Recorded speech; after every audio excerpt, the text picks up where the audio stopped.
Good afternoon, everyone. Thanks for joining us today for our live Q&A session with the Master of Science in Strength and Conditioning Studies program here at Arkansas Tech.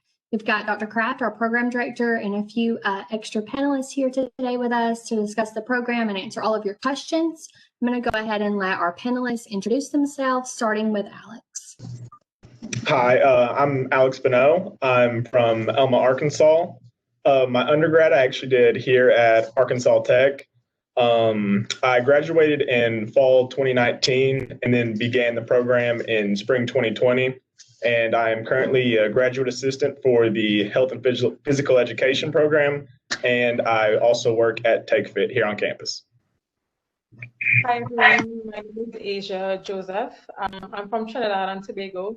I actually did my undergraduate degree at the University of Trinidad and Tobago, but I started my graduate program at ATU in 2018. I graduated in fall 2019, and my current job is an assistant strength and conditioning coach at Florida International University. Hi everyone, my name is Caitlin Burgess. I am from Kingston, Massachusetts. I went to undergrad at Baldwin Wallace University in Ohio, and I graduated from Arkansas Tech University in 2018. My current job is a research strength and conditioning coach at the University of Michigan. And I'm Dr. Gina Kraft, and I'm from Oklahoma originally. I did all my degrees in Oklahoma, bachelor's at Oklahoma Baptist, master's at the University of Oklahoma, PhD at Oklahoma State University. I taught at Oklahoma Baptist for about 14 years before coming to Arkansas Tech in 2015 and became program director for the Strength and Conditioning Studies program in about 2017. Just a little bit about me personally. If it's outside, I'd probably like to do it with the exception of golf, and I hope I didn't offend any golfers out there. Great. Thanks, y'all, for joining us today. So I'll go ahead and ask our first question to Dr. Kraft. If you'll just give us a little overview about the program. Yeah, the degree is a 33 credit hour program. And so if students go full-time, so graduate programs full-time is usually considered to be between 6 and 9 hours. If students take 9 hours a semester, they can finish in 3 semesters plus a summer. So you'll notice like Asia and Caitlin were talking about how quickly they got through. It's really fast, but that's because of the way the program is set up. There are 2 classes that are only taught in the summer, and they are designed to be fairly hands-on, fairly intense. One of the cool things about the program is the way the capstone class is set up, and it's designed so the students have options. So students can complete that capstone with either an internship, which is what Caitlin did. Asia did an internship as well, but Asia did the unique thing of also doing a thesis because she wasn't really sure how she wanted to proceed with her career. And so we have some flexibility. We can do research, we can do internship, we can actually even do a creative project to complete the capstone experience. So it's a really, really nice, flexible thing about our program. Students can start the program either in the fall or the spring, so you don't have to wait until the fall semester. If you're graduated and you're ready to go and you want to apply for a spring semester, we can do that. Another cool thing about our degree is that it won't necessarily coach you specifically through the National Strength and Conditioning Association's Certified Strength and Conditioning Specialist certification, but it should pretty well prepare you for that certification exam. And a lot of our students take that certification. We also have a lot of students who get their USA Weightlifting Level 1 certification. And many of our students begin their CSCCA, which is the Collegiate Strength Coaches Association certification, during their internship. Now that certification requires a certain number of hours of hands-on. And so we don't necessarily provide that during the degree itself, but many students begin that during the internship because they intern under a coach who's qualified to oversee those hours towards certification. Another really cool thing about our program is that the National Strength and Conditioning Association recognizes us as an education recognized program. And Caitlin may talk about that in a little bit, because I think that's one of the things that drew her to the program. But when the strength and conditioning field is just now beginning an accreditation process, and previously we haven't had any kind of accreditation. And so this ERP recognition has kind of been a stand-in for that. And we've had that since before I became program director, since like 2013 or 2014. We've had that for the program. Most of our courses are offered in the evening, although we've experimented with some kind of late afternoon classes so that commuters didn't have to drive multiple days. They could just drive one day and double up. We're willing to be flexible if students have needs. We're trying to meet those and work with students. And that's one of the things I pride myself on, is trying to meet students where they're at and work with students. Most of our classes are face-to-face. We have one or two that are designed to be online. The challenge with COVID is that we have to be a little more flexible and be willing to kind of do dual delivery of our classes, and allow students who may need to quarantine to still come to class. And so that's changed some things and made things a little more interesting.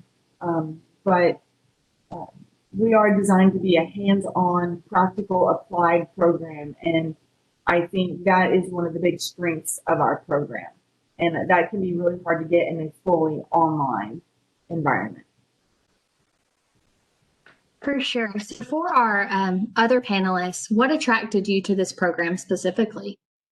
The main thing that attracted me to the program was during my last semester of my undergrad, I started kind of looking around at options, and Arkansas Tech was actually the only university in the state that offered the strength conditioning master's program. So that's really what interested me and drew me to it. For me, I enjoy the courses when I looked at it. And according to Dr. Kraft, like, they are very flexible in terms of the options to graduate. A lot of schools only offer like one option. You have to do a thesis or an internship. But Arkansas Tech actually has 3 options.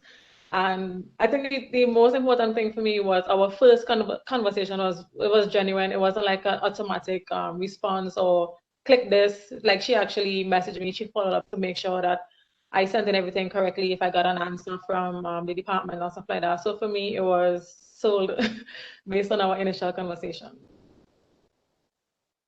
It's great to hear. So did y'all consider other programs? What were the leading reasons that you chose this program specifically, if you did consider others?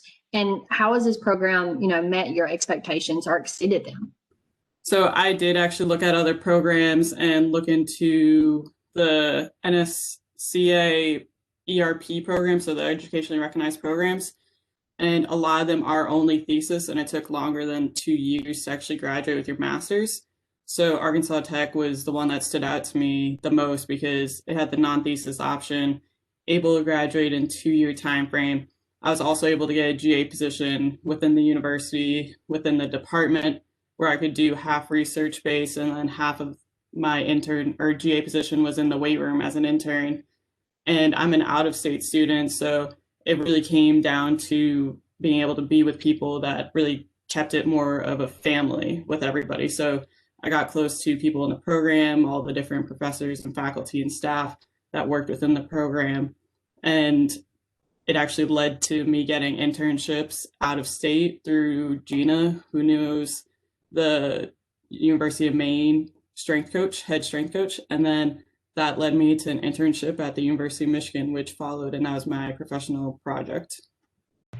I actually did not look at any other programs. I was pretty set on going to Tech just because I had built really good relationships with the professors during my undergrad, and a bunch of those professors were going to be the same ones that I had in my master's. So I was very confident that they would do whatever it took to prepare me for my future. So I know that some of you had talked about your graduate assistantship while you were at Tech or currently are at Tech, like Alex. So Dr. Kraft, could you just, talk about the different assistantship opportunities and other funding that your department or other departments at Tech offer for students? We have several graduate assistantships within the Health and Physical Education Department, and those students work with the various faculty members to assist with class, whether that's helping with teaching or grading or whatever that faculty member needs. Sometimes actually teaching a class. We've had some need of that, and that's been great, usually with my oversight or another faculty member's oversight. The other component of that is helping with research, and I think that was one of the things that Caitlin benefited from significantly with some of the research work, and just the beginning to walk through the entire process of doing all of that research. Again, we have several positions through the department, but we've had students in our department or in our program who have GA-ships through other areas. For example, the strength and conditioning coach always hires a couple of GAs to assist him, and they are almost always students in our program. Many of the sports teams have hired GAs, and they often study our program. We've had students take up GA-ships in other academic units. I think Asia got to do that in one of her, or a couple of her last semester, maybe not the entire time that she was here, but part of the time she was here, she got to do that. And we even had a student who was a GA through Residence Life.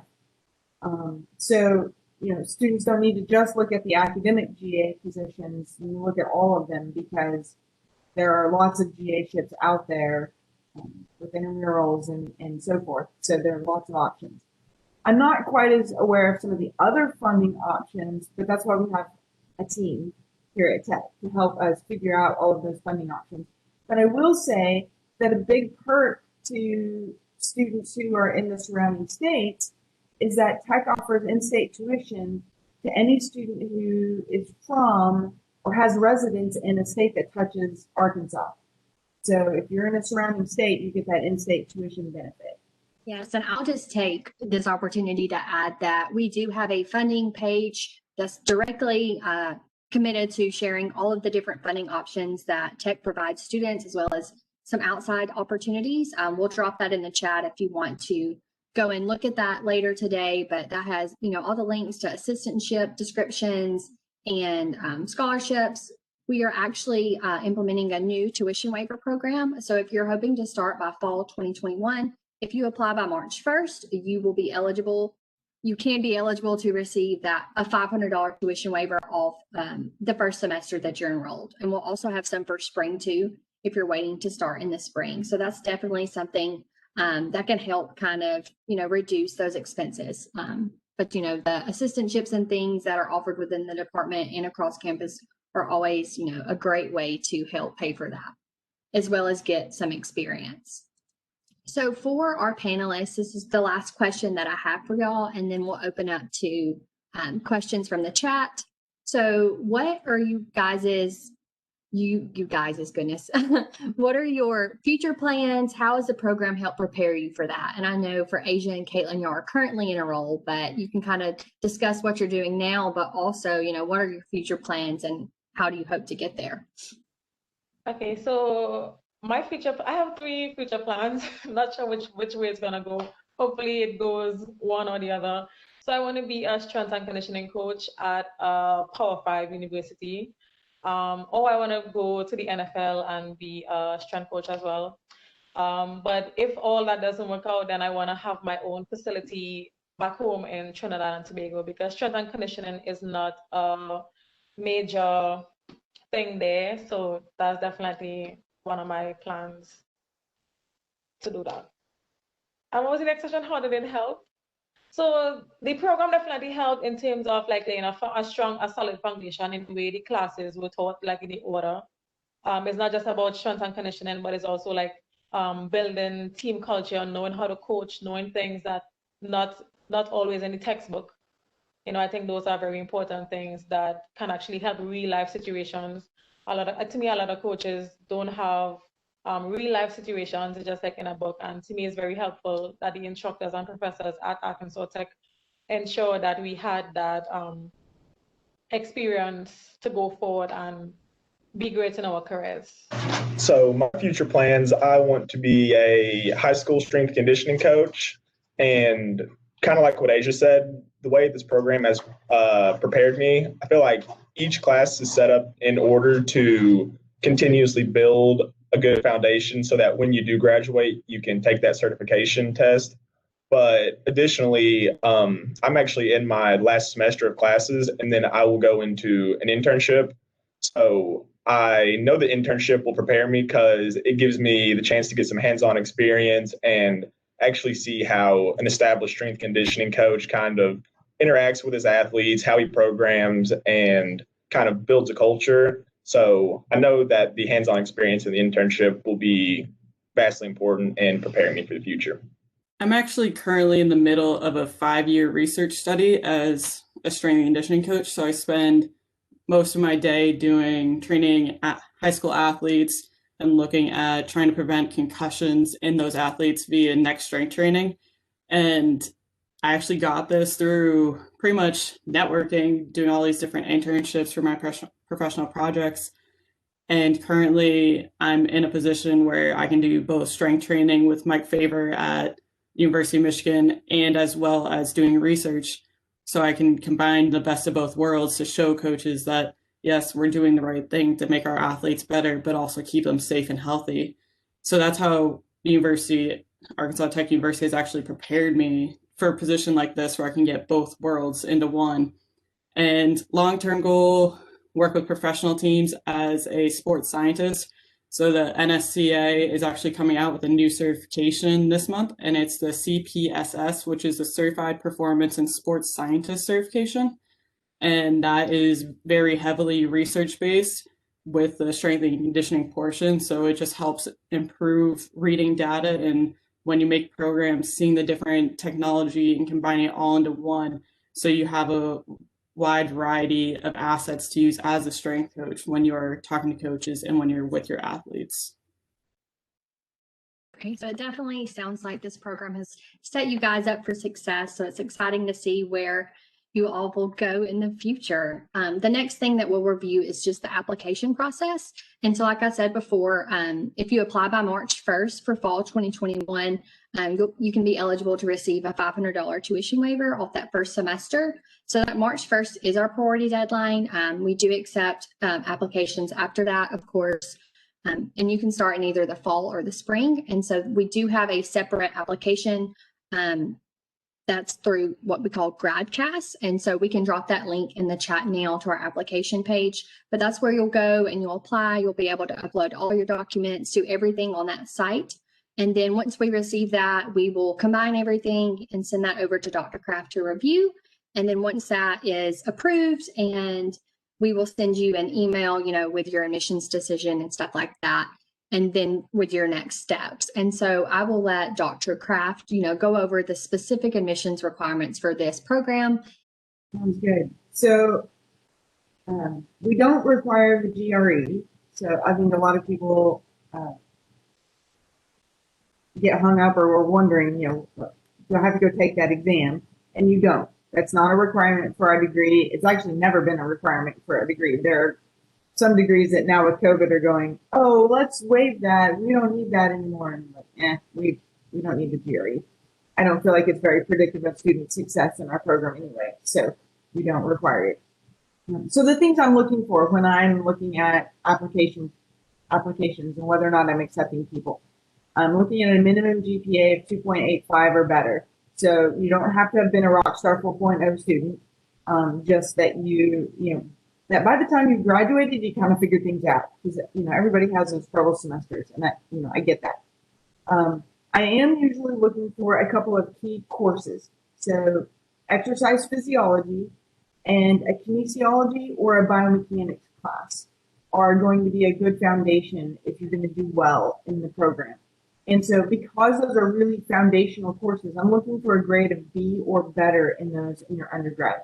Now, if you don't have a B or better, or say you're coming to this degree from a different field, I mean, I've had students come from different areas that either they had a weak undergrad that was maybe more of a sports management, so maybe they had the exercise phys, but not the kinesiology, or maybe they're coming from psychology and they like the idea of sports psychology and kind of combining things with the coaching aspect.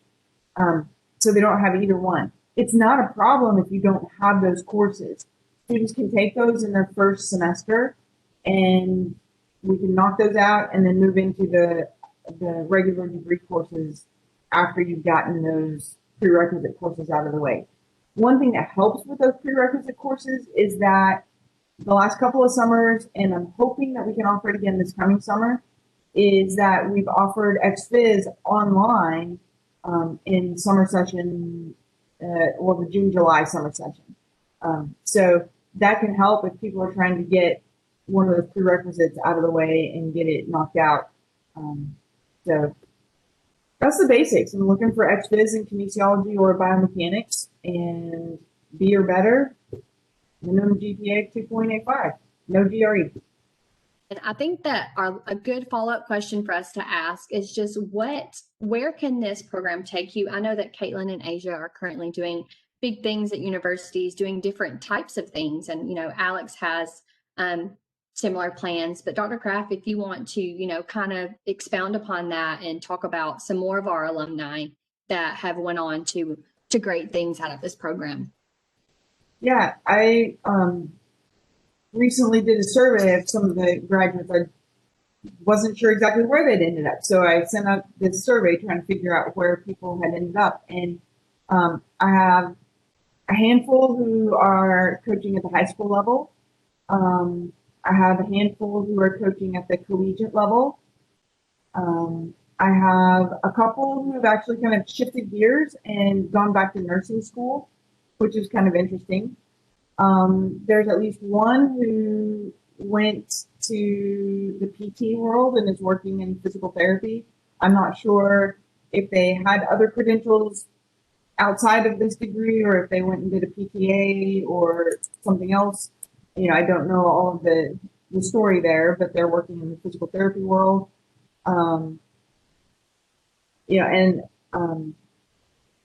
We do have, I'll go ahead and brag, one of our fairly early graduates is actually strength coach at Baylor. So, students are kind of all over the place, ranging from small universities to big name universities.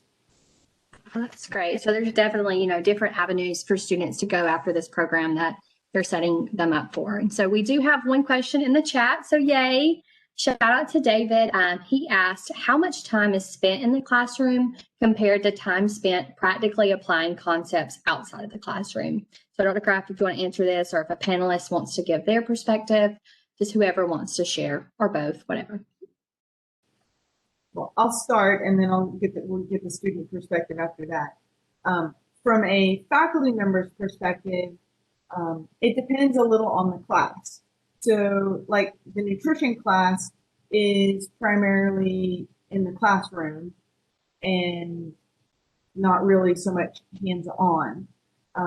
But the measurement evaluation class is probably, I don't know, I'd say weighted more heavily toward the actual hands-on. We probably spend more time in the lab or out on the field actually running and practicing tests than we do actually in the classroom in that class. So it varies a lot. The XPhys, we just spent a whole class period last night or yesterday afternoon pretty much collecting data for lab. We spent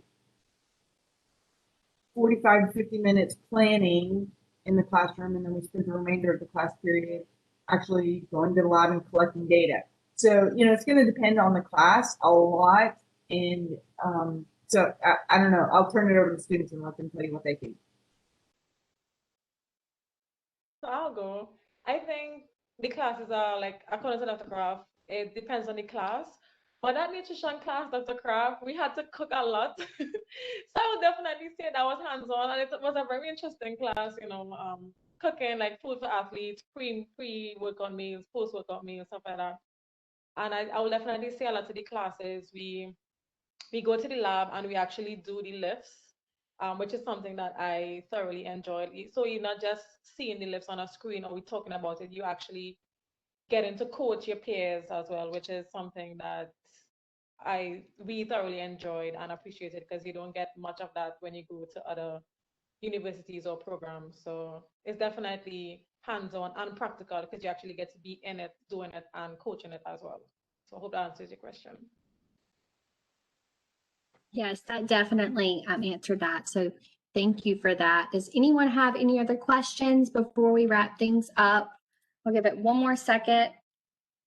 I said we'd be done by 12:30, so got like 2 seconds left. Okay. If not, I'll go ahead and we're going to draw the application fee waiver. And so it looks like Brad is going to that. So if you'll, well, I have your email. I'll shoot you an email after this to give you the directions on that and how you can apply to the program for free. So that's exciting. So if y'all have any additional questions, again, we will share that contact information in the chat for you guys. If you want to reach out to us after this, we're definitely available anytime to answer those additional questions. This is being recorded. We're going to share that on our website later this week once I get it edited and everything. So we'll definitely have that if you want to go back and, review everything that we went over. So if we don't have anything else, I'll go ahead and let everyone go. Thanks again for joining us. Thanks to our panelists for taking time out of their day, and we will see you guys later. Bye.